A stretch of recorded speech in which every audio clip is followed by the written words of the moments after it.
No le pasa nada malo a su aparato de televisión. No trate de arreglar la imagen. En la siguiente hora usted debe eliminar su incredulidad a todo. Suponga que una nave extraterrestre cayó en el desierto. Nosotros la recogimos y nuestra misión es saber cómo funciona y descubrir también su tecnología de ingeniería. Con la ayuda de grandes médicos, astrónomos e ingenieros, descifraremos la tecnología de los ovnis. Anuladores de inercia, mecanismos de antigravedad y excavadoras de huecos de gusanos. Quizá en el proceso descubramos los secretos del universo a través de la ingeniería extraterrestre.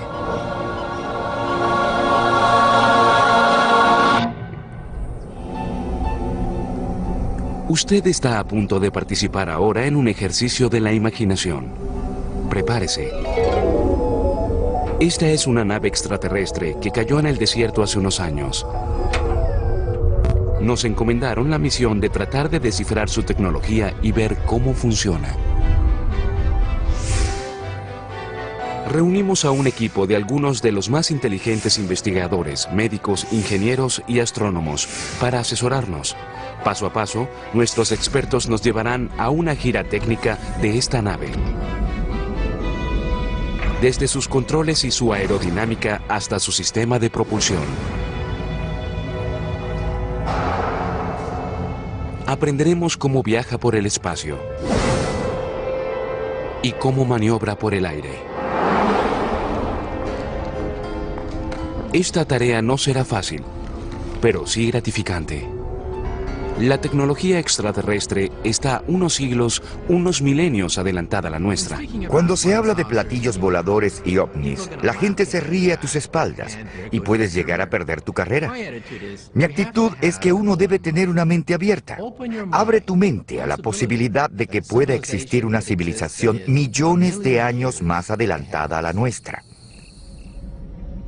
Yo digo que hallen una ley física que evite los contactos con civilizaciones millones de años más adelantadas a la nuestra.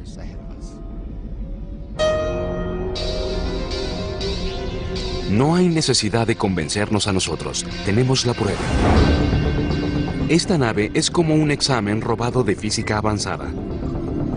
Empecemos con lo básico: la silueta y características de vuelo de la nave.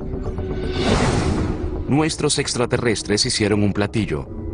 ¿Tiene su forma alguna ventaja aerodinámica? Había muchas otras opciones. Al estudiar registros de avistamientos de ovnis en los últimos 50 años, era obvio que había más de un diseño. Al investigar avistamientos de ovnis, uno se da cuenta que hay muchos rasgos comunes en esos casos y que permanecen fieles en los distintos reportes.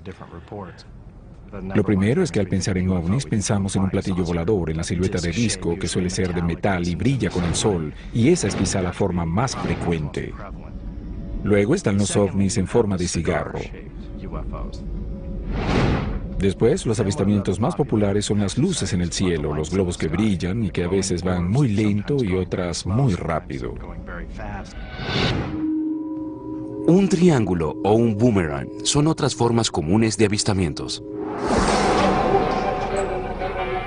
Como los extraterrestres podrían venir de todas partes de la galaxia, es sensato creer que tendrían distintos modelos y formas, como las que tenemos nosotros en nuestras naves. Cada una tiene su propia meta y características de manejo. Cuando se piensa en un avión ligero, las alas suelen tener generalmente bordes romos, pero cuando desarrollas altas velocidades, las alas deben tener bordes afilados. Para llegar a velocidades hipersónicas, no necesitas tener ninguna ala. Lo que la NASA está probando en estos momentos es básicamente algo que tiene la forma de una lámina voladora. La forma sí afecta la calidad aerodinámica de un objeto volador en nuestra atmósfera. Cuando uno piensa en aviones convencionales, la fuerza que suele actuar sobre ellos es la fuerza ascensional. Eso generalmente es hecho por alguna superficie a la que llamamos ala.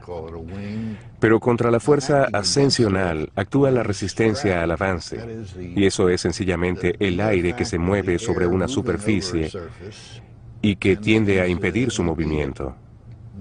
Por supuesto que eso hay que superarlo con algún tipo de propulsión hacia adelante o impulso que contrarresta la resistencia al avance. Muy pocos avistamientos mencionan alas, colas, motores de reacción o hélices. Pero un objeto que carezca de esas cosas puede aún así mantenerse en el aire. Hay un dicho que dice que con suficiente propulsión hasta un ladrillo puede volar. Y eso es verdad.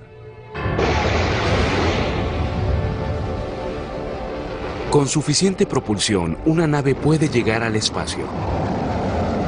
Al igual que nuestros cohetes, los ovnis, en forma de cigarros, podrían perforar nuestra densa atmósfera. Al estudiar las formas de los ovnis avistados, veremos que las de triángulos o boomerangs son las mejores en el aspecto aerodinámico. Nosotros tenemos una nave en forma de boomerang, como el bombardero B-2 Stealth, que es conocido como un diseño de ala fija. El ala fija es una silueta hermosa, al menos para los vuelos subsónicos, porque es un ala pura y es toda eficiente. Cuando pones motores por fuera, cuando pones el fuselaje, la cola, un timón y ascensores, añades resistencia de aire. El ala fija no tiene eso. El ala en forma de boomerang surgió en la primera mitad del siglo XX. La compañía Northrop Aircraft diseñó incluso un bombardero de largo alcance con esa silueta en la Segunda Guerra Mundial.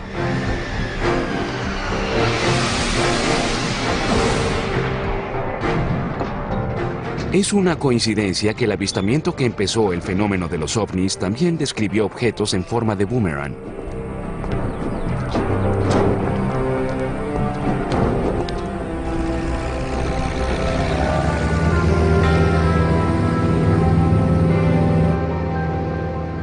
El 24 de junio de 1947, Kenneth Arnold, un piloto aficionado, volaba en un Cessna de un solo motor en las montañas Cascade, en el estado de Washington, cuando una luz llamó su atención.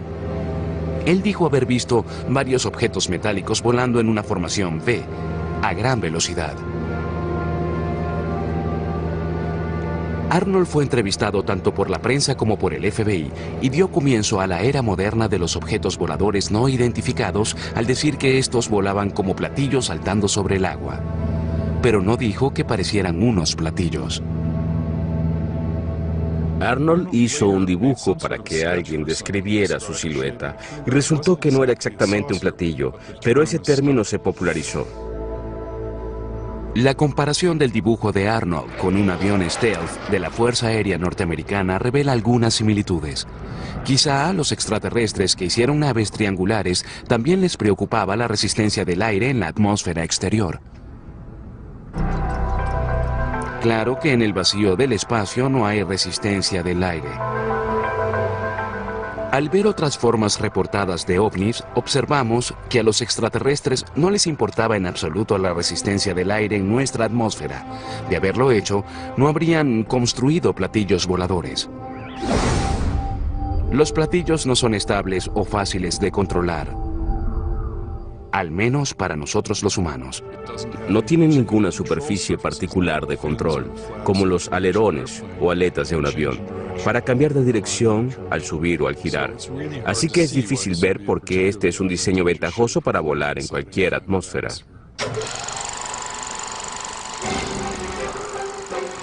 Muchos se han interesado en hacer platillos voladores y han mostrado que se pueden hacer.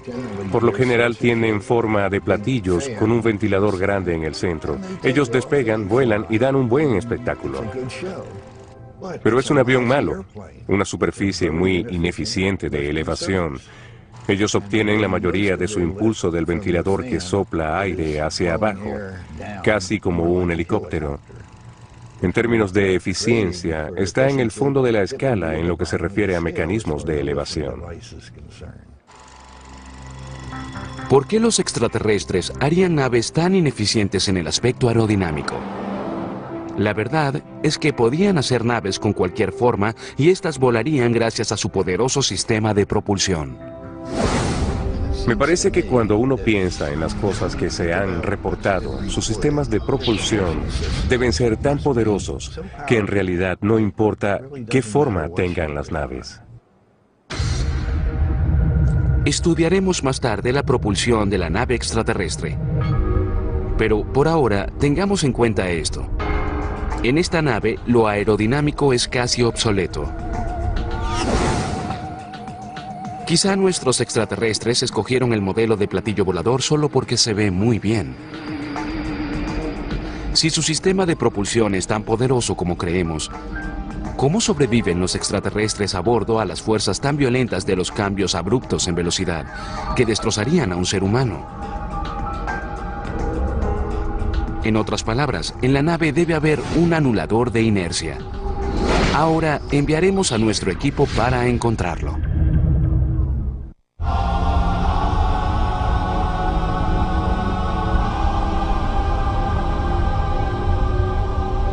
Nuestra nave extraterrestre es inmune a la resistencia del aire de la atmósfera de la Tierra.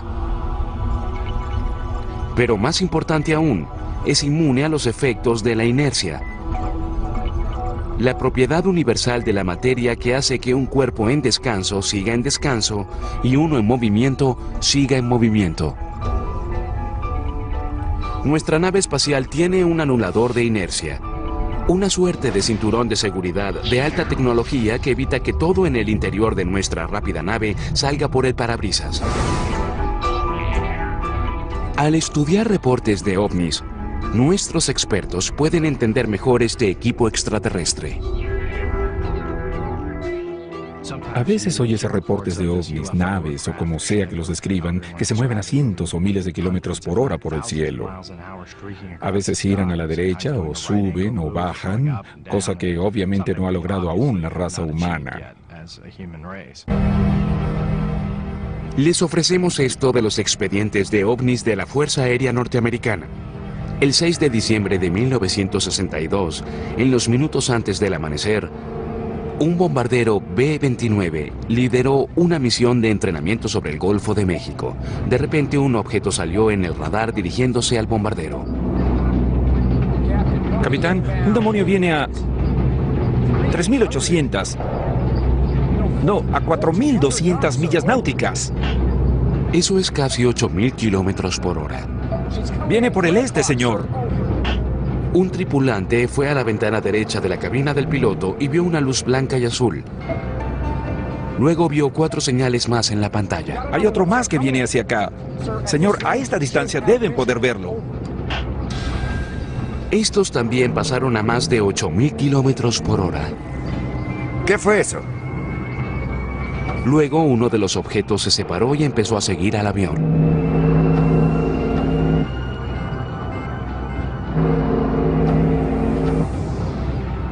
Unos minutos después, el operador del radar vio a todas las señales volar y fusionarse con una señal más grande de radar, que quizá fuera una nave voladora grande. Esa nave nodriza grande arrancó luego a más de 16.000 kilómetros por hora.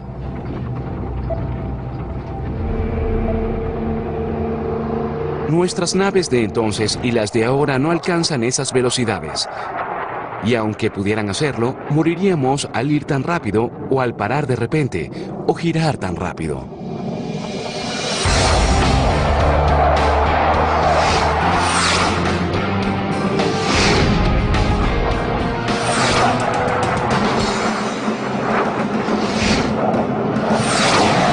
Las fuerzas de aceleración generadas al realizar esas maniobras destruirían la estructura de una nave y sus ocupantes. Cada vez que aceleras, desaceleras o giras, participa una fuerza, y si el movimiento es muy severo, entonces la fuerza debe ser muy severa.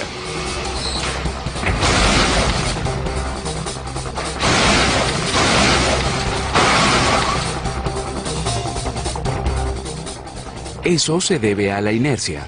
De ella sabemos que es la propiedad de la materia que hace que un cuerpo en descanso siga en descanso y un cuerpo en movimiento siga moviéndose en la misma velocidad y dirección, a menos que la influencie una fuerza exterior. Es por eso que si vas en un auto y desaceleras, te vas hacia adelante porque tu cuerpo quiere seguir moviéndose, aunque no lo haga el auto.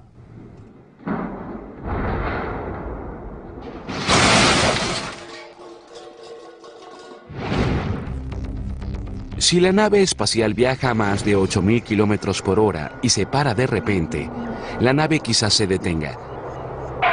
Pero los pilotos extraterrestres se moverán hacia adelante por la inercia. En otras palabras, si su cuerpo se parece al nuestro, se volverían unas manchas húmedas en el interior de la nave.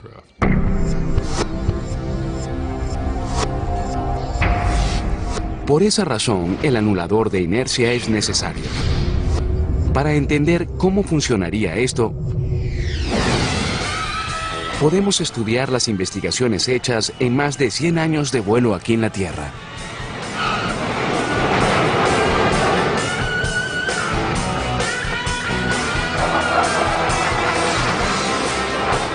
Las fuerzas de aceleración se miden en unidades de aceleración gravitacional o fuerzas G. Una sola G es el empuje hacia abajo que la Tierra ejerce en nuestros cuerpos a nivel del mar. Los pilotos de cazas y acrobacias llegan hasta 9 G durante ciertas maniobras. Subir en el avión genera G positivas. Eso da la sensación de que uno sea varias veces más pesado. Las caídas en picada y las paradas abruptas producen G negativas y una sensación de ingravidez, como una montaña rusa que baja por su primera caída grande. Pero alcanzar G altas no es como una atracción de un parque temático. De hecho, pueden ser mortales. Aquí en Lemoore, la base aérea naval de California, los pilotos pasean en una centrífuga humana para ver cuántas G positivas pueden aguantar. Bien, adelante. Sentirás el empuje gradual de fuerzas G ahora. Nuestra centrífuga, la góndola de aquí, va a 104 o a 110 kilómetros por hora. Y eso no parece muy veloz. Pero a medida que rota sobre ese brazo, produce altas fuerzas G hasta 15, aunque los humanos estamos limitados hasta 9 G. La meta del entrenamiento es educar a los pilotos sobre qué se siente al alcanzar fuerzas G en una situación controlada en un laboratorio. Con frecuencia los llevamos hasta el borde del G-Lock. El G-Lock es el término técnico de inconsciencia gracias a la gravedad, causada por el drenaje de sangre en el cerebro. Las pruebas ayudan a los pilotos a ver cómo ataca el G-Lock para evitarlo después cuando vuelen de verdad. Si no se previene, el G-Lock puede hacer que un piloto se desmaye. Después morirían por falta de oxígeno o al estrellarse el avión. Lo que pasa es que en ciertos momentos la sangre no puede circular por todo tu cuerpo. Las fuerzas son tan grandes que la sangre es empujada hasta tus piernas. Un astronauta robusto puede sobrevivir 10 G. Más allá de eso, partes de tu cuerpo son literalmente despedazadas por las fuerzas G.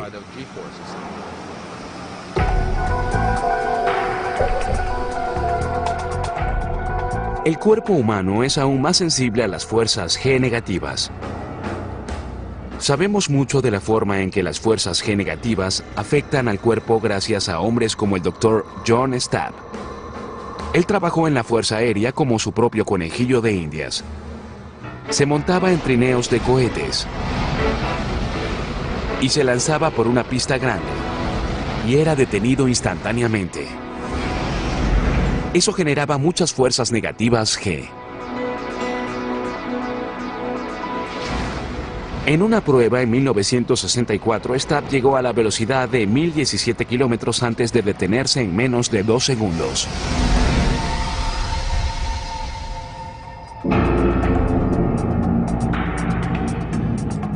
Él sobrevivió, pero sufrió una conmoción, rompiendo los vasos capilares en sus ojos debido a la fuerza de más de 40 Gs.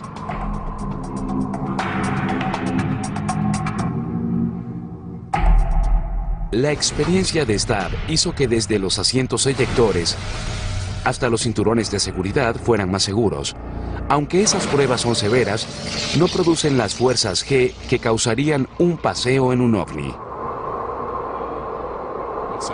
Si un platillo volara a la velocidad de la luz e hiciera un giro a la derecha en una décima de segundo, la aceleración sentida sería de 300 G, que bastaría para destruirlo todo, cualquier material conocido y todo lo que haya dentro. Pero esa maniobra sería nada para un ovni. Algunos informes indican objetos que pasaron de 0 a 14.500 kilómetros por hora en forma casi instantánea. Las fuerzas G que uno experimentaría si hiciera eso serían mucho mayores que la fuerza de gravedad. Y sería mucho mayor que lo que sufrirías si estuvieras en un avión que cayera al suelo. Nuestra nave tiene un anulador de inercia, porque al solo pisar a fondo el acelerador, crea más fuerzas G que la caída de un avión. Así que, ¿cómo funciona eso?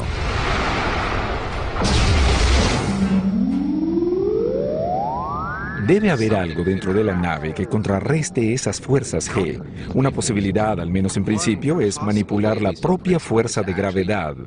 Por ejemplo, la creación de un campo gravitacional enfrente de mí, dentro de la nave, que me empuje hacia adelante a la misma fuerza con que soy empujado hacia atrás en el asiento. Un campo de fuerza gravitacional. Esa debe ser la forma en que trabaja el anulador de inercia extraterrestre. Se presume que debes poder apagarlo y prenderlo en una forma fácil y también con rapidez, porque si haces un cambio muy veloz en tu estado de movimiento, debes poder manejar eso rápido. Esos extraterrestres nos mostraron la forma de superar la inercia. Quizá algún día usemos ese conocimiento para eliminar la necesidad de cosas como los cinturones de seguridad y las bolsas de aire. Ahora que sabemos qué hace el anulador de inercia, lo siguiente es descifrar el sistema de propulsión. Nuestros expertos creen que es un generador de campo de fuerza o un mecanismo de antigravedad. Los científicos descifran la tecnología de ingeniería de uno ahora. Además del asombro que causan, los encuentros cercanos con ovnis pueden revelar secretos de cómo funcionan esas naves y quizá hasta pistas sobre sus sistemas de propulsión. Lo que verán es una dramatización, un montaje de encuentros similares. ¿Está encendido? Sí, Bien, lo primero que hacemos al llegar al lugar es revisar el refrigerador, ¿sí? así es. Dos hombres se dirigen a una excursión de fin de semana y también hacia una sorpresa. En muchos casos ha habido avistamientos donde un ovni surgía en el cielo, o volaba sobre un auto, o aterrizaba detrás de un árbol, o algo así. Lo primero que haría es dejar mi trabajo. A veces incluso apagaban los motores de autos y hacían que parpadearan sus luces. Pero ¿en qué forma hacen eso? Es en realidad una interrogante para nosotros. No puedo creer que se acabó el combustible. No nos quedamos sin gasolina, debe pasar otra cosa. Hay ciertas características que fueron reportadas una y otra vez, sin importar la forma de la nave. Una de ellas es sin duda el silencio. Podía ser una nave de gran tamaño que volaba encima de alguien, y los testigos decían que no hacía ningún ruido. Entraremos por aquí para volver a la autopista. Mira, si no creías que era una buena idea, debiste decirlo. Creo que le ocurre algo a la cámara.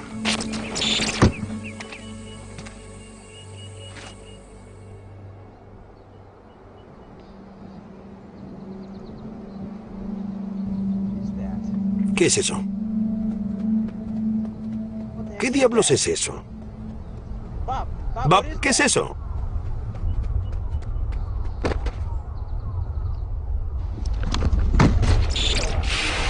Igual que lo acaban de ver, nuestra nave extraterrestre puede volar en silencio. Y también la energía producida por su sistema de propulsión afecta a cosas eléctricas. La nave usa la antigravedad o un generador de campo de fuerza como su sistema de propulsión. Nuestros ingenieros tratan de determinar cuál de esos dispositivos usa la nave. Quizá los extraterrestres hallaron una forma de apagar en silencio a la gravedad. En algún lugar de la nave debe haber un mecanismo de antigravedad que niega la atracción natural que la Tierra ejerce sobre las demás cosas. Pero, ¿qué es la gravedad? Para eso debemos recurrir a la pizarra. Hay 4 fuerzas conocidas: el electromagnetismo, las fuerzas nucleares fuertes y débiles, y la gravedad. La gravedad es la más enigmática. Es irónico que sea la que conocemos más y que sea la más débil de las 4. Si uno dice que no entiende bien la gravedad, entonces está en buena compañía, porque creo que ni los mejores científicos entienden la gravedad aún. E es igual a mc al cuadrado, en la que la energía es en parte igual a la masa, multiplicada por el cuadrado de la velocidad de la luz. Albert Einstein, cuando trabajaba en la oficina de patentes, revolucionó nuestro entendimiento de cómo funciona el universo con sus teorías generales y especiales de la relatividad. En la de la relatividad general, Einstein dijo que la gravedad es el resultado de la curvatura del espacio causada por la energía y la masa. La gravedad es nuestra experiencia de esa curvatura producida por la masa de la Tierra. ¿Podría este dispositivo ser un mecanismo de antigravedad? Los humanos nos esforzamos por crear mecanismos de antigravedad. Hasta ahora ninguno ha funcionado. Y la mayoría de los físicos dicen que es imposible. En este momento, debo decir que no lo sé. Hasta ahora la gravedad es algo que actúa sobre nosotros, y nosotros no actuamos sobre ella. El que no manipulemos aún la gravedad no significa que los extraterrestres no lo hagan. Pero un mecanismo de antigravedad no es la única forma de que los extraterrestres eviten la gravedad. Un generador de campo de fuerza también le permitiría a un platillo superar la gravedad. Si no manipula la gravedad, quizá usa una de las 4 fuerzas conocidas de propulsión y levitación. Quizá usa la fuerza exótica que mantiene a las fotografías pegadas al refrigerador. En cualquier punto del espacio alrededor de un magneto hay un campo de fuerza llamado campo magnético. Todo magneto permanente tiene un polo norte y sur. Los polos opuestos se atraen entre sí y sus campos de fuerza los mantienen unidos. Los polos idénticos se repelen. Y dentro de ciertos parámetros, esa fuerza supera la gravedad. Los electrones que se mueven por un rollo de cables también producen un campo magnético. Si quieres crear un magneto fuerte, haces lo que hacíamos en segundo grado, o sea, crear un rollo de cables. Luego le pasas una corriente eléctrica y pruebas que es un electromagneto haciendo que atraiga un alfiler u otro objeto. Hoy usamos electromagnetos para crear propulsión. Un tren maglev usa electromagnetos opuestos para levitar un tren e impulsarlo por una pista. Mientras un tren maglev depende de 2 conjuntos de magnetos para lograr ese truco, algunos materiales solo necesitan un campo magnético para lograr lo mismo. Este es un puck de hockey de óxido de itrio, bario y cobre. Este es uno de los superconductores de alta temperatura descubierto hace unos 20 años. Si lo ponemos en nitrógeno líquido para enfriarlo, se vuelve superconductor y sus propiedades cambian dramáticamente. Cuando esto se enfría lo suficiente, se vuelve un superconductor. Luego levitará encima de esta pista hecha de magnetos de neodimio, acero y boro. Este superconductor superfabuloso es diamagnético. Expulsa al campo magnético. Este es empujado contra la gravedad mientras trata de expulsar al campo magnético fuera de él mismo. Otra forma, por ejemplo, en que podemos usar campos magnéticos para contrarrestar las fuerzas de gravedad es levitando cualquier cosa que contenga agua, porque el agua es diamagnética y busca repeler campos magnéticos. Ella en verdad quiere dejar el campo magnético.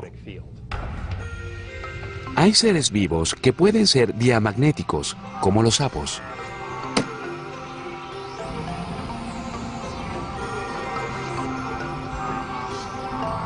Si pones algo que tenga agua y nuestros cuerpos contienen en su mayoría agua y el cuerpo de un sapo contiene en su mayoría agua, puedes poner eso en un gradiente de campo magnético. Así tendrás un campo fuerte allí y uno más débil ahí, y el más débil estará aquí arriba, y el objeto con agua se moverá hacia los campos magnéticos más débiles. Así que al configurar bien tu experimento, puedes hacer levitar el sapo. Puedes hacer que un ser humano levite porque tenemos mucha agua.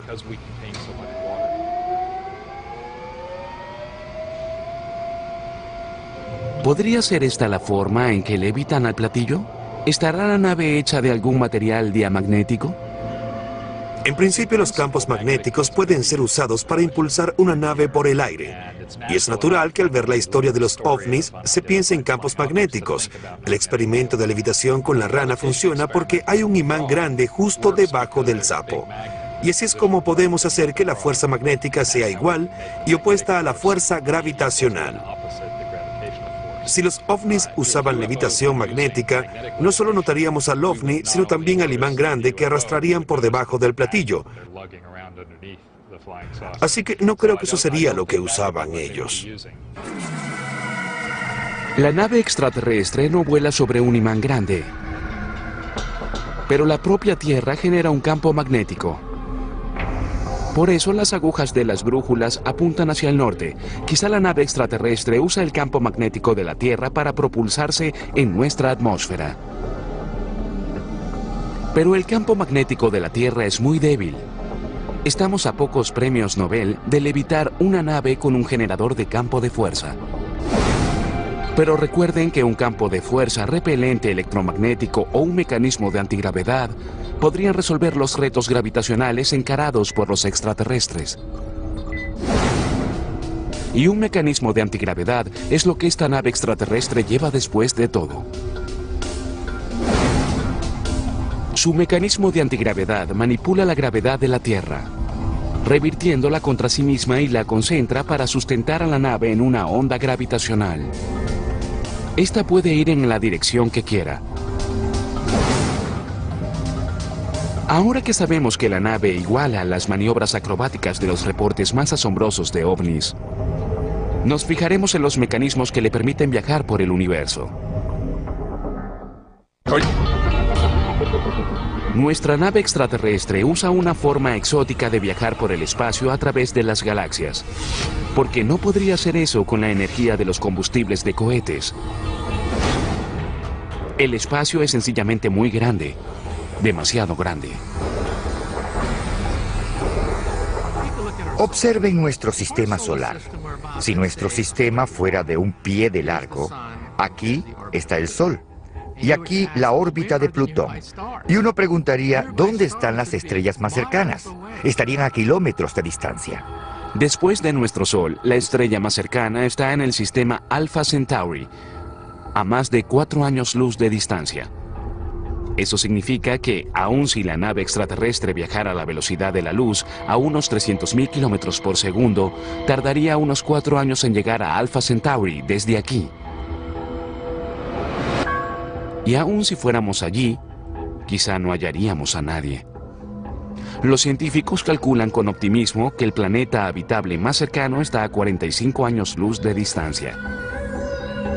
Es obvio que ellos usan métodos no convencionales. Además, para recorrer distancias tan grandes necesitarían mucho combustible. Todo ese combustible le añade peso, por supuesto. Consideren lo mucho que tardarían los extraterrestres si usaran cohetes convencionales. Las misiones Voyager, que exploraron Júpiter y Saturno, son los objetos más rápidos hechos por el hombre. Van a 16 kilómetros por segundo. Eso es veloz, pero no lo suficiente. Si los griegos de la época de Homero hubieran lanzado una misión espacial a las estrellas más cercanas y viajaran tan rápido como el Voyager, que es la sonda espacial más veloz hecha por el hombre, y si la lanzaron hace 5.000 años, aún deberían pasar 70.000 años para llegar a la estrella más cercana. No habría recorrido ni el 1% de su viaje. Esta nave está hecha para viajar a la velocidad de la luz o más, y eso no es posible con métodos convencionales.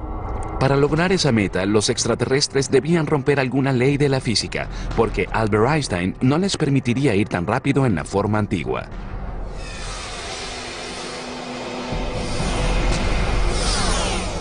A principios del siglo XX, Albert Einstein ofreció una nueva forma de entender al universo con sus teorías generales y especiales de la relatividad.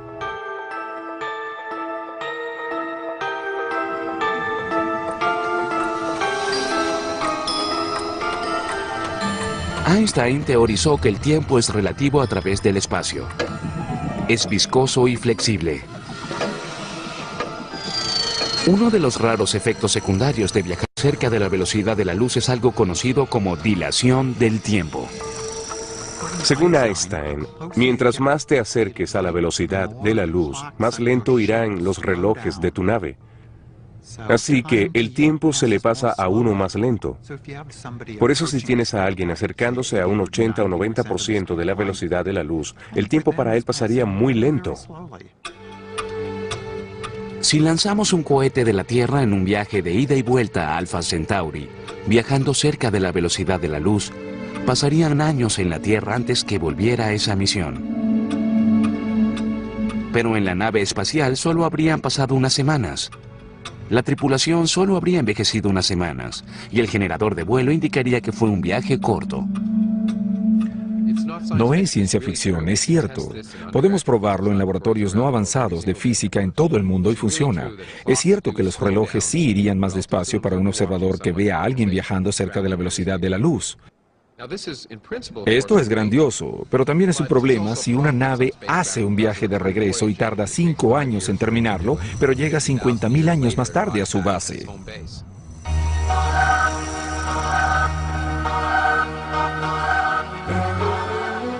Pero Einstein predijo un problema mayor. Nuestra nave solo puede ir hasta cierta velocidad antes de toparse con Einstein, el mejor policía galáctico.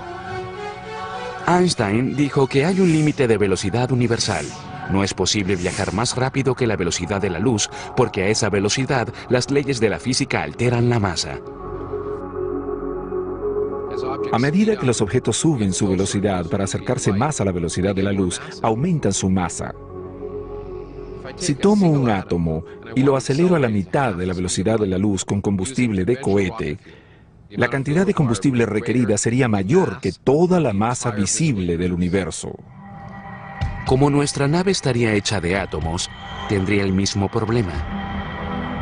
A medida que la nave extraterrestre se acerque a la velocidad de la luz, aumenta más su masa, hasta que al final, según Einstein, se vuelve infinitamente más grande. Esa es parte de la asombrosa relación entre la energía y la masa que Einstein captó hace más de un siglo, y el resto del mundo ha estado lidiando con ella desde entonces.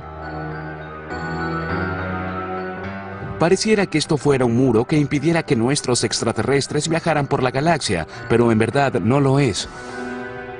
Porque nuestros extraterrestres hallaron una abertura en la teoría de la relatividad de Einstein. En realidad no es una abertura, sino un agujero de gusano. Quizá hay un desvío alrededor de la velocidad de la luz.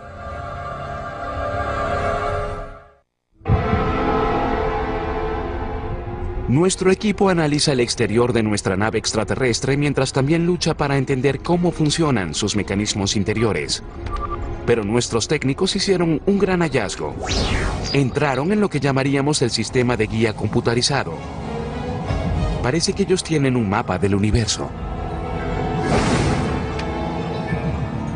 Esto podría ser un verdadero avance. Al contrario de lo que aprendimos en sexto grado, la distancia más corta entre dos puntos no es necesariamente una recta. Para empezar a entender lo que hacen los extraterrestres, debemos consultar de nuevo a Einstein y sus teorías sobre la gravedad. Einstein vio que la masa y el espacio, la materia y el espacio están conectados en el sentido de que puedes explicar la gravedad diciendo que la masa distorsiona al espacio y que ejerce una fuerza sobre él. El espacio está curvado en la vecindad de la materia y los planetas siguen el camino más corto en la superficie curveada del espacio. Así que los objetos masivos tuercen al propio espacio. Las pruebas de esta extraña teoría, que aseguró el sitial de Einstein entre los dioses de la física, surgieron por dos astrónomos británicos en una excursión durante un eclipse solar en 1919. Los astrónomos fotografiaron al Sol durante el eclipse. En la oscuridad, mientras la Luna oculta el Sol, se pueden ver las estrellas cerca del Sol. Pero Einstein creía que algunas estrellas detrás del Sol también serían visibles. Él predijo que su luz sería curveada por la inmensa gravedad alrededor del Sol, y por lo tanto serían visibles para nosotros más allá de su borde. Él calculó la cantidad por la que se curvearía, y en 1919 unos astrónomos vieron un eclipse de Sol y verificaron que su predicción era correcta, y así Einstein se volvió famoso. Como la gravedad tuerce el espacio, quizá los extraterrestres usaron ese fenómeno para volar a chorro por la galaxia. Este artefacto parece que es un mecanismo de velocidad de la luz.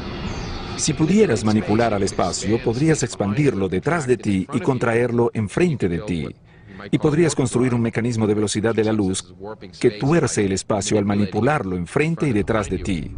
Y al hacer eso, parece que ir de un sitio a otro se hace más rápido que la velocidad de la luz. Al contraer el tiempo espacial enfrente de ella, mientras expande el tiempo espacial por detrás, la nave extraterrestre se impulsaría como una bala que sale de un rifle. Y aún mejor, los relojes adentro irían a la misma velocidad que los de afuera. Eso es quizá lo más sorprendente. Irían un bolsillo de espacio ordinario que no sentiría los efectos relativos de su alta velocidad. Como nuestros ingenieros entraron en las computadoras extraterrestres, aprendemos mucho más de la función de la nave. Al lado del mecanismo de velocidad de la luz hay un dispositivo más sofisticado. Relativamente hablando, este también permite viajar más rápido que la velocidad de la luz. Es un generador de agujero de gusano capaz de doblar al propio espacio. Imagínense en el espejo de Alicia. El espejo era en cierto sentido un atajo, un sistema de metro, un túnel a través del tejido del espacio y el tiempo. Eso es un agujero de gusano. Imagínense un mapa de la Tierra. La marca A representa Nueva York. La B representa París. Si doblamos el mapa, veremos que no están muy lejos. Ahora todo lo que debemos hacer es un agujero en el mapa para conectar a ambas ciudades. ¡Voilá! La abertura es como un agujero de gusano. En 1935, Einstein sacó su primer tratado sobre agujeros de gusanos. Nosotros los llamamos los puentes Einstein-Rosen. Y los puentes Einstein-Rosen nos llevan de una etapa a otra. Es una entrada. La teoría de Einstein permite que haya agujeros de gusanos. Y según la física cuántica pueden ocurrir en forma espontánea. Sabemos que las ecuaciones de Einstein están llenas de agujeros de gusanos. Es imposible ver las ecuaciones de Einstein sin hallar un agujero de gusano. Están en todos lados. El problema es saber cuán estables son. Por suerte, el generador de agujeros de gusano también tiene un estabilizador. Así los extraterrestres pueden abrir un agujero de gusano y tenerlo abierto hasta que pase la nave. Problema resuelto. La comprensión de esta nave extraterrestre ha sido un gran reto. Hemos tenido que usar al máximo nuestro conocimiento de física y mecánica cuántica para entender lo que lograron nuestras visitas extraterrestres. Pero logramos descifrar bastante.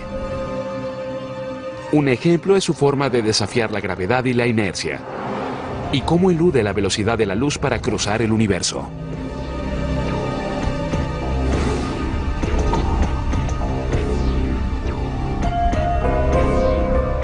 El próximo reto es usar este conocimiento para crear máquinas para viajar por el espacio y el tiempo.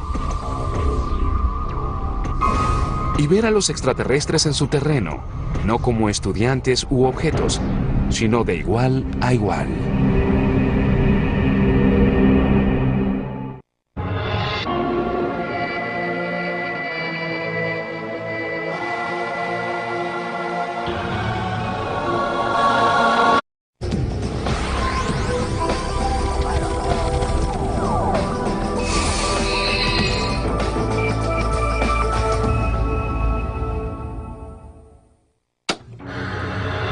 No le pasa nada malo a su aparato de televisión.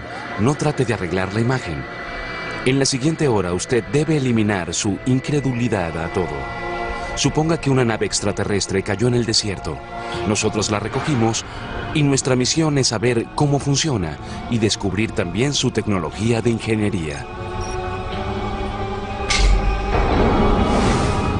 Con la ayuda de grandes médicos, astrónomos e ingenieros, descifraremos la tecnología de los ovnis. Anuladores de inercia, mecanismos de antigravedad y excavadoras de huecos de gusanos. Quizá en el proceso descubramos los secretos del universo a través de la ingeniería extraterrestre.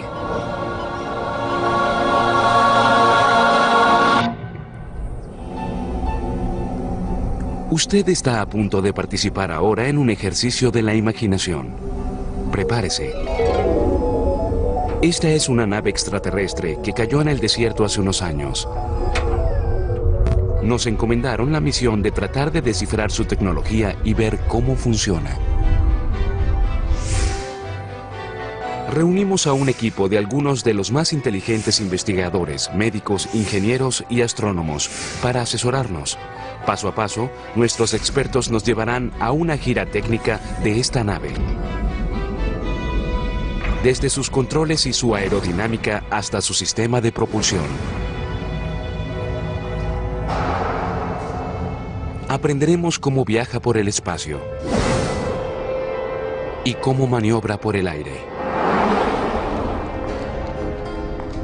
Esta tarea no será fácil, pero sí gratificante.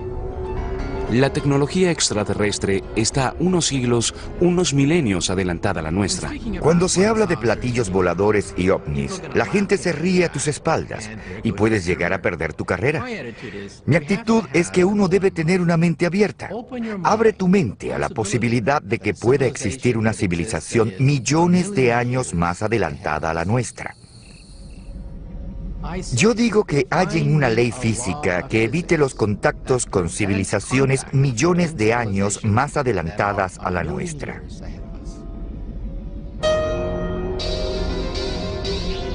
No hay necesidad de convencernos a nosotros. Tenemos la prueba. Esta nave es como un examen robado de física avanzada. Empecemos con lo básico: la silueta y características de vuelo de la nave. Nuestros extraterrestres hicieron un platillo. ¿Tiene su forma alguna ventaja aerodinámica? Había muchas otras opciones. Al estudiar registros de avistamientos de ovnis en los últimos 50 años, era obvio que había más de un diseño. Al investigar avistamientos de ovnis, uno se da cuenta que hay muchos rasgos comunes en esos casos y que permanecen fieles en los distintos reportes. Lo primero es que al pensar en ovnis pensamos en un platillo volador, en la silueta de disco que suele ser de metal y brilla con el sol, y esa es quizá la forma más frecuente. Luego están los ovnis en forma de cigarro. Después, los avistamientos más populares son las luces en el cielo, los globos que brillan y que a veces van muy lento y otras muy rápido. Un triángulo o un boomerang son otras formas comunes de avistamientos. Como los extraterrestres podrían venir de todas partes de la galaxia, es sensato creer que tendrían distintos modelos y formas, como las que tenemos nosotros en nuestras naves. Cada una tiene su propia meta y características de manejo. Cuando se piensa en un avión ligero, las alas suelen tener generalmente bordes romos, pero cuando desarrollas altas velocidades, las alas deben tener bordes afilados. Para llegar a velocidades hipersónicas, no necesitas tener ninguna ala. Lo que la NASA está probando en estos momentos es básicamente algo que tiene la forma de una lámina voladora. La forma sí afecta la calidad aerodinámica de un objeto volador en nuestra atmósfera. Cuando uno piensa en aviones convencionales, la fuerza que suele actuar sobre ellos es la fuerza ascensional. Eso generalmente es hecho por alguna superficie a la que llamamos ala. Pero contra la fuerza ascensional actúa la resistencia al avance, y eso es sencillamente el aire que se mueve sobre una superficie y que tiende a impedir su movimiento. Por supuesto que eso hay que superarlo con algún tipo de propulsión hacia adelante o impulso que contrarresta la resistencia al avance. Muy pocos avistamientos mencionan alas, colas, motores de reacción o hélices. Pero un objeto que carezca de esas cosas puede aún así mantenerse en el aire. Hay un dicho que dice que con suficiente propulsión hasta un ladrillo puede volar. Y eso es verdad. Con suficiente propulsión, una nave puede llegar al espacio. Al igual que nuestros cohetes, los ovnis, en forma de cigarros, podrían perforar nuestra densa atmósfera. Al estudiar las formas de los ovnis avistados, veremos que las de triángulos o boomerangs son las mejores en el aspecto aerodinámico. Nosotros tenemos una nave en forma de boomerang, como el bombardero B-2 Stealth, que es conocido como un diseño de ala fija. El ala fija es una silueta hermosa, al menos para los vuelos subsónicos, porque es un ala pura y es toda eficiente. Cuando pones motores por fuera, cuando pones el fuselaje, la cola, un timón y ascensores, añades resistencia de aire. El ala fija no tiene eso. El ala en forma de boomerang surgió en la primera mitad del siglo XX. La compañía Northrop Aircraft diseñó incluso un bombardero de largo alcance con esa silueta en la Segunda Guerra Mundial.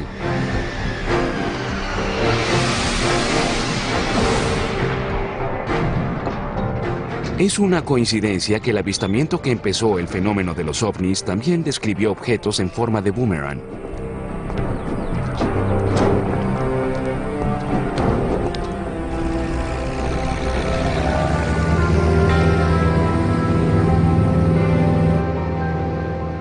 El 24 de junio de 1947, Kenneth Arnold, un piloto aficionado, volaba en un Cessna de un solo motor en las montañas Cascade, en el estado de Washington, cuando una luz llamó su atención. Él dijo haber visto varios objetos metálicos volando en una formación V, a gran velocidad. Arnold fue entrevistado tanto por la prensa como por el FBI y dio comienzo a la era moderna de los objetos voladores no identificados al decir que estos volaban como platillos saltando sobre el agua. Pero no dijo que parecieran unos platillos. Arnold hizo un dibujo para que alguien describiera su silueta y resultó que no era exactamente un platillo, pero ese término se popularizó. La comparación del dibujo de Arnold con un avión Stealth de la Fuerza Aérea Norteamericana revela algunas similitudes. Quizá a los extraterrestres que hicieron naves triangulares también les preocupaba la resistencia del aire en la atmósfera exterior. Claro que en el vacío del espacio no hay resistencia del aire. Al ver otras formas reportadas de ovnis, observamos que a los extraterrestres no les importaba en absoluto la resistencia del aire en nuestra atmósfera. De haberlo hecho, no habrían construido platillos voladores. Los platillos no son estables o fáciles de controlar, al menos para nosotros los humanos. No tienen ninguna superficie particular de control, como los alerones o aletas de un avión, para cambiar de dirección al subir o al girar. Así que es difícil ver por qué este es un diseño ventajoso para volar en cualquier atmósfera.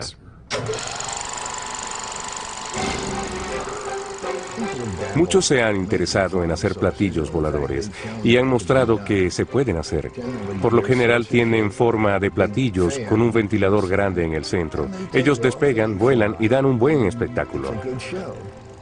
Pero es un avión malo, una superficie muy ineficiente de elevación. Ellos obtienen la mayoría de su impulso del ventilador que sopla aire hacia abajo, casi como un helicóptero. En términos de eficiencia, está en el fondo de la escala en lo que se refiere a mecanismos de elevación. ¿Por qué los extraterrestres harían naves tan ineficientes en el aspecto aerodinámico? La verdad es que podían hacer naves con cualquier forma y éstas volarían gracias a su poderoso sistema de propulsión. Me parece que cuando uno piensa en las cosas que se han reportado, sus sistemas de propulsión deben ser tan poderosos que en realidad no importa qué forma tengan las naves. Estudiaremos más tarde la propulsión de la nave extraterrestre. Pero por ahora, tengamos en cuenta esto. En esta nave, lo aerodinámico es casi obsoleto. Quizá nuestros extraterrestres escogieron el modelo de platillo volador solo porque se ve muy bien. Si su sistema de propulsión es tan poderoso como creemos, ¿cómo sobreviven los extraterrestres a bordo a las fuerzas tan violentas de los cambios abruptos en velocidad que destrozarían a un ser humano? En otras palabras, en la nave debe haber un anulador de inercia. Ahora enviaremos a nuestro equipo para encontrarlo.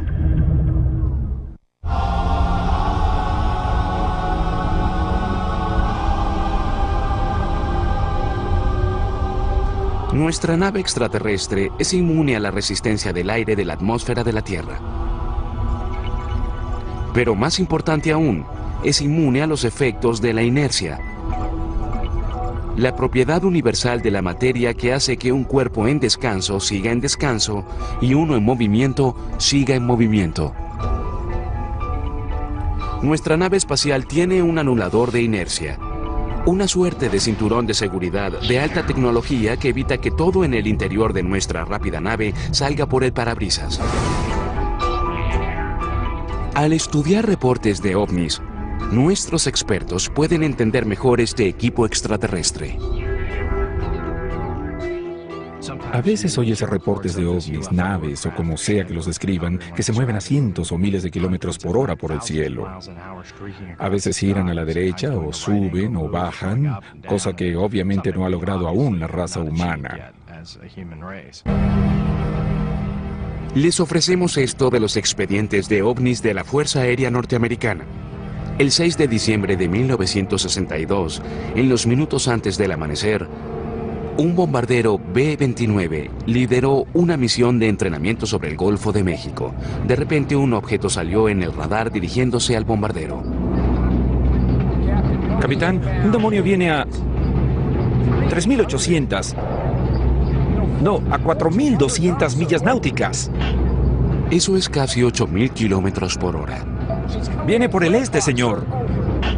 Un tripulante fue a la ventana derecha de la cabina del piloto y vio una luz blanca y azul. Luego vio 4 señales más en la pantalla. Hay otro más que viene hacia acá. Señor, a esta distancia deben poder verlo.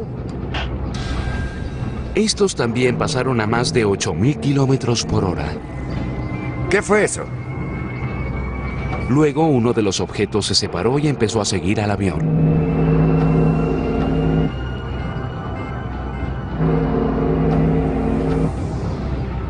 Unos minutos después, el operador del radar vio a todas las señales volar y fusionarse con una señal más grande de radar, que quizá fuera una nave voladora grande. Esa nave nodriza grande arrancó luego a más de 16.000 kilómetros por hora.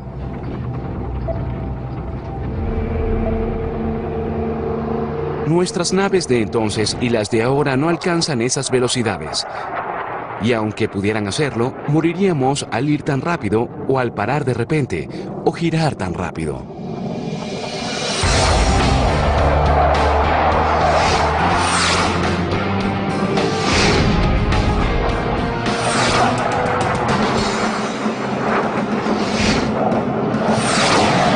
Las fuerzas de aceleración generadas al realizar esas maniobras destruirían la estructura de una nave y sus ocupantes. Cada vez que aceleras, desaceleras o giras, participa una fuerza, y si el movimiento es muy severo, entonces la fuerza debe ser muy severa.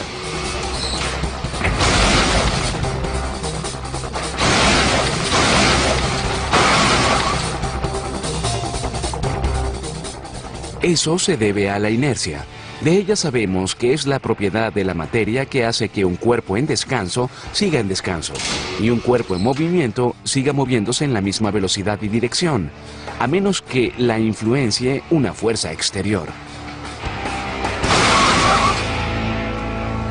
Es por eso que si vas en un auto y desaceleras, te vas hacia adelante porque tu cuerpo quiere seguir moviéndose, aunque no lo haga el auto.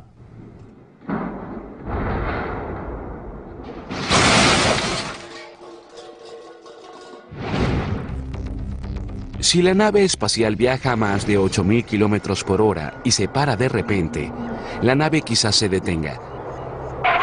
Pero los pilotos extraterrestres se moverán hacia adelante por la inercia. En otras palabras, si su cuerpo se parece al nuestro, se volverían unas manchas húmedas en el interior de la nave.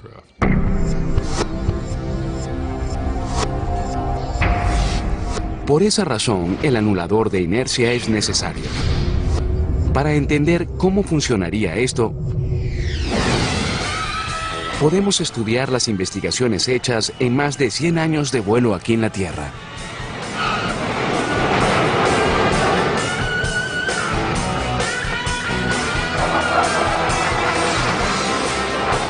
Las fuerzas de aceleración se miden en unidades de aceleración gravitacional o fuerzas G. Una sola G es el empuje hacia abajo que la Tierra ejerce en nuestros cuerpos a nivel del mar.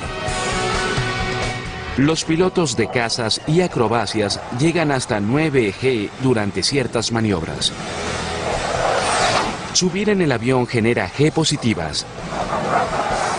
Eso da la sensación de que uno sea varias veces más pesado. Las caídas en picada y las paradas abruptas producen G negativas y una sensación de ingravidez, como una montaña rusa que baja por su primera caída grande. Pero alcanzar G altas no es como una atracción de un parque temático. De hecho, pueden ser mortales. Aquí en Lemoore, la base aérea naval de California, los pilotos pasean en una centrífuga humana para ver cuántas G positivas pueden aguantar.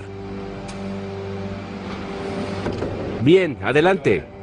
Sentirás el empuje gradual de fuerzas G ahora.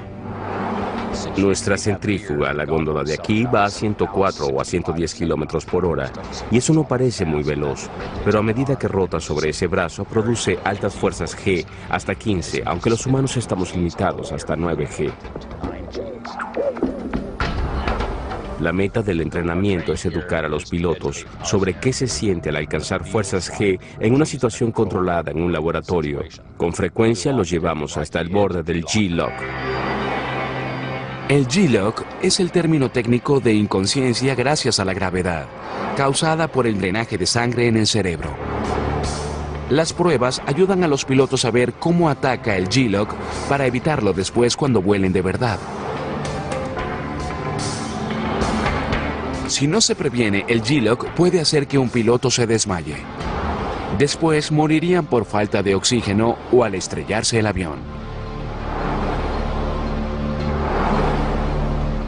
Lo que pasa es que en ciertos momentos la sangre no puede circular por todo tu cuerpo. Las fuerzas son tan grandes que la sangre es empujada hasta tus piernas. Un astronauta robusto puede sobrevivir 10G. Más allá de eso, partes de tu cuerpo son literalmente despedazadas por las fuerzas G.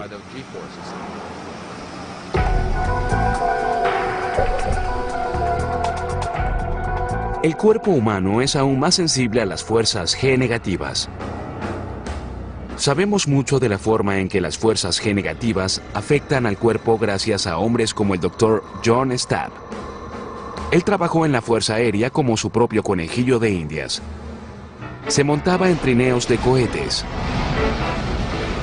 y se lanzaba por una pista grande y era detenido instantáneamente. Eso generaba muchas fuerzas negativas G. En una prueba en 1964, Stapp llegó a la velocidad de 1017 kilómetros antes de detenerse en menos de 2 segundos.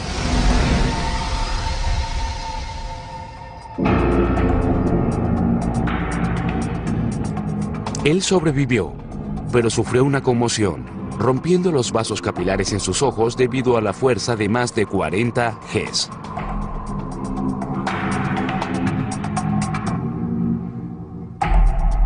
La experiencia de Stapp hizo que desde los asientos eyectores hasta los cinturones de seguridad fueran más seguros, Aunque esas pruebas son severas, no producen las fuerzas G que causarían un paseo en un ovni. Si un platillo volara a la velocidad de la luz e hiciera un giro a la derecha en una décima de segundo, la aceleración sentida sería de 300 G, que bastaría para destruirlo todo, cualquier material conocido y todo lo que haya dentro. Pero esa maniobra sería nada para un ovni. Algunos informes indican objetos que pasaron de 0 a 14.500 kilómetros por hora en forma casi instantánea. Las fuerzas G que uno experimentaría si hiciera eso serían mucho mayores que la fuerza de gravedad.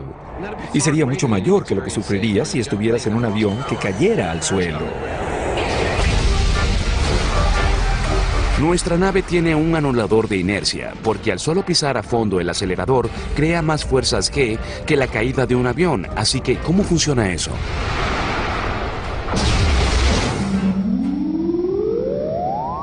Debe haber algo dentro de la nave que contrarreste esas fuerzas G.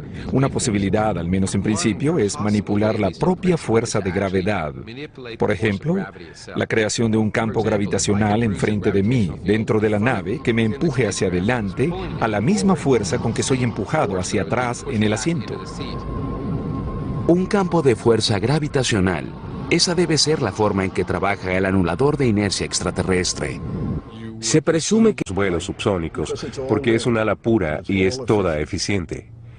Cuando pones motores por fuera, cuando pones el fuselaje, la cola, un timón y ascensores, añades resistencia de aire. El ala fija no tiene eso. El ala en forma de boomerang surgió en la primera mitad del siglo XX. La compañía Northrop Aircraft diseñó incluso un bombardero de largo alcance con esa silueta en la Segunda Guerra Mundial.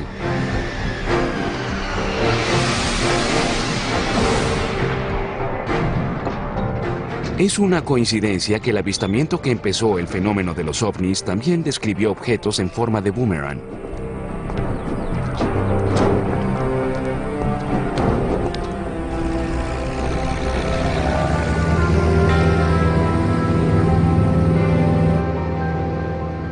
El 24 de junio de 1947, Kenneth Arnold, un piloto aficionado, volaba en un Cessna de un solo motor en las montañas Cascade, en el estado de Washington, cuando una luz llamó su atención. Él dijo haber visto varios objetos metálicos volando en una formación V, a gran velocidad.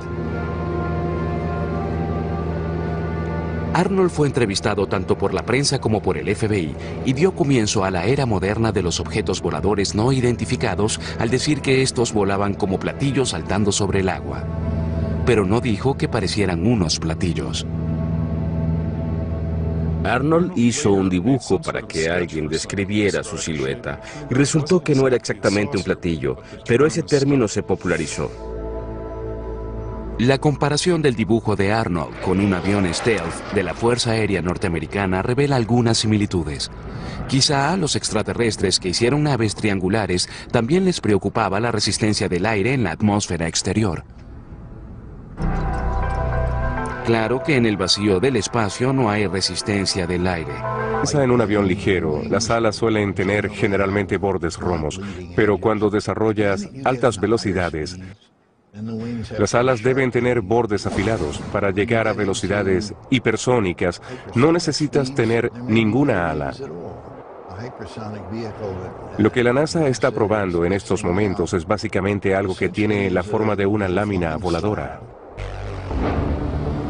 La forma sí afecta la calidad aerodinámica de un objeto volador en nuestra atmósfera. Cuando uno piensa en aviones convencionales, la fuerza que suele actuar sobre ellos es la fuerza ascensional. Eso generalmente es hecho por alguna superficie a la que llamamos ala. Pero contra la fuerza ascensional actúa la resistencia al avance, y eso es sencillamente el aire que se mueve sobre una superficie y que tiende a impedir su movimiento. Por supuesto que eso hay que superarlo con algún tipo de propulsión hacia adelante o impulso que contrarresta la resistencia al avance. Muy pocos avistamientos mencionan alas, colas, motores de reacción o hélices. Pero un objeto que carezca de esas cosas puede aún así mantenerse en el aire. Hay un dicho que dice que con suficiente propulsión hasta un ladrillo puede volar. Y eso es verdad. Con suficiente propulsión, una nave puede llegar al espacio. Al igual que nuestros cohetes, los ovnis, en forma de cigarros, podrían perforar nuestra densa atmósfera. Al estudiar las formas de los ovnis avistados, veremos que las de triángulos o boomerangs son las mejores en el aspecto aerodinámico. Nosotros tenemos una nave en forma de boomerang, como el bombardero B-2 Stealth, que es conocido como un diseño de ala fija. El ala fija es una silueta hermosa, al menos para los... Al ver otras formas reportadas de ovnis, observamos que a los extraterrestres no les importaba en absoluto la resistencia del aire en nuestra atmósfera. De haberlo hecho, no habrían construido platillos voladores. Los platillos no son estables o fáciles de controlar, al menos para nosotros los humanos. No tienen ninguna superficie particular de control, como los alerones o aletas de un avión, para cambiar de dirección al subir o al girar. Así que es difícil ver por qué este es un diseño ventajoso para volar en cualquier atmósfera.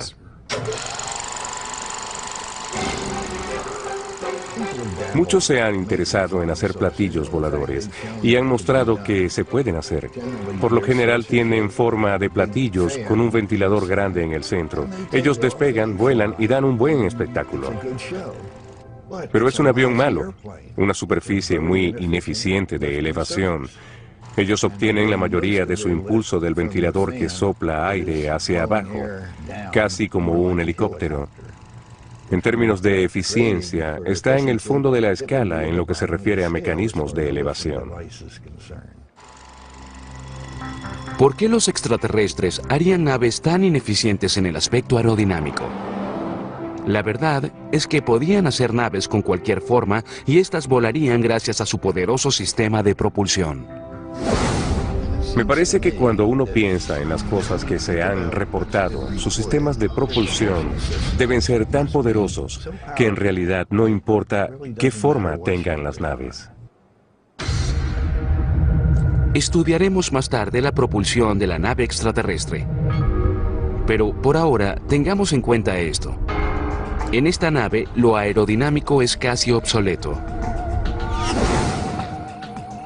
Quizá nuestros extraterrestres escogieron el modelo de platillo volador solo porque se ve muy bien.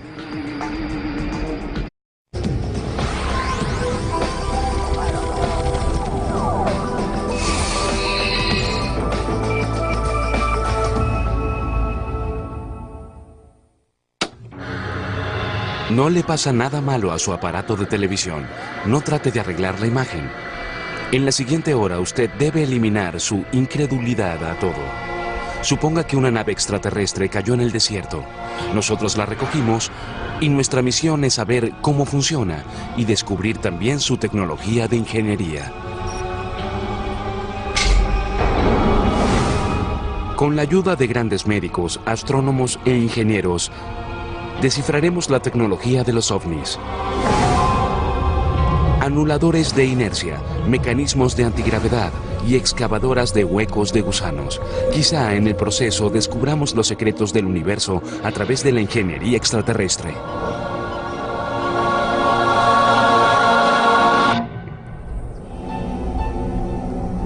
Usted está a punto de participar ahora en un ejercicio de la imaginación. Prepárese. Esta es una nave extraterrestre que cayó en el desierto hace unos años. Nos encomendaron la misión de tratar de descifrar su tecnología y ver cómo funciona. Reunimos a un equipo de algunos de los más inteligentes investigadores, médicos, ingenieros y astrónomos para asesorarnos. Paso a paso, nuestros expertos nos llevarán a una gira técnica de esta nave. Desde sus controles y su aerodinámica hasta su sistema de propulsión. Aprenderemos cómo viaja por el espacio y cómo maniobra por el aire. Esta tarea no será fácil, pero sí gratificante. La tecnología extraterrestre está unos siglos, unos milenios adelantada a la nuestra. Cuando se habla de platillos voladores y ovnis, la gente se ríe a tus espaldas y puedes llegar a perder tu carrera. Mi actitud es que uno debe tener una mente abierta. Abre tu mente a la posibilidad de que pueda existir una civilización millones de años más adelantada a la nuestra. Yo digo que hallen una ley física que evite los contactos con civilizaciones millones de años más adelantadas a la nuestra.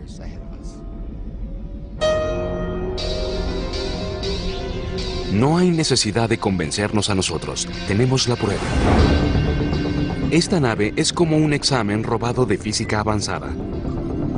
Empecemos con lo básico, la silueta y características de vuelo de la nave. Nuestros extraterrestres hicieron un platillo.